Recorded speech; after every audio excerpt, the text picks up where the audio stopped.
Cet article est informatif et éducatif.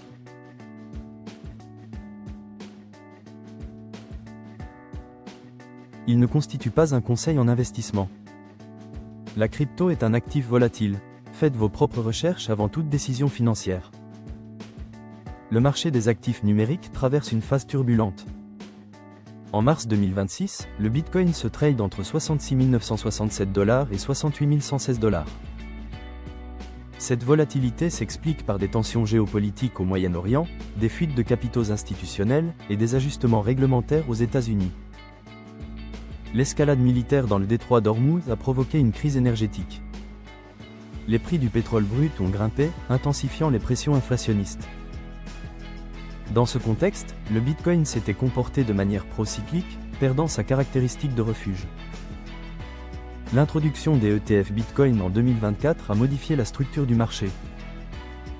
Une analyse on-chain montre que les investisseurs institutionnels capitulent, tandis que des entités à long terme accumulent.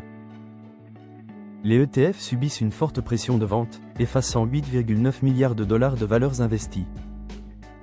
Malgré cela, des signes d'épuisement émergent. Les entrées de Bitcoin sur les bourses baissent. En outre, une acquisition stratégique de BTC par une société montre que certains investisseurs croient toujours au Bitcoin. L'infrastructure des stablecoins fait face à une évaluation réglementaire intense. Si une interdiction de payer des rendements aux détenteurs de stablecoins voit le jour, la liquidité de la DeFi pourrait s'évaporer vers la finance traditionnelle, augmentant la volatilité. Le graphique quotidien montre une baisse continue du Bitcoin depuis les sommets de 124 000 $ jusqu'au niveau actuel. Une clôture sous 66 451 $ pourrait signaler une cassure vers 50 000 $. Dans les délais de 4 heures, des signes baissiers persistent. La résistance à 70 000 $ demeure un obstacle majeur. La microstructure en 15 minutes montre une volatilité exacerbée avec des mouvements brusques et une nervosité face à l'information. Deux bandes de liquidité sont visibles, une concentration de vente entre 70 000 $ et 72 000 $ et un soutien autour de 62 000 $.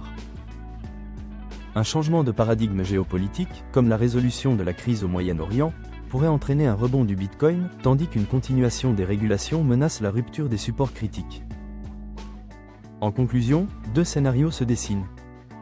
Un scénario haussier dépend d'un changement rapide macroéconomique, tandis qu'un scénario baissier pourrait plonger le Bitcoin en dessous de 62 000 $.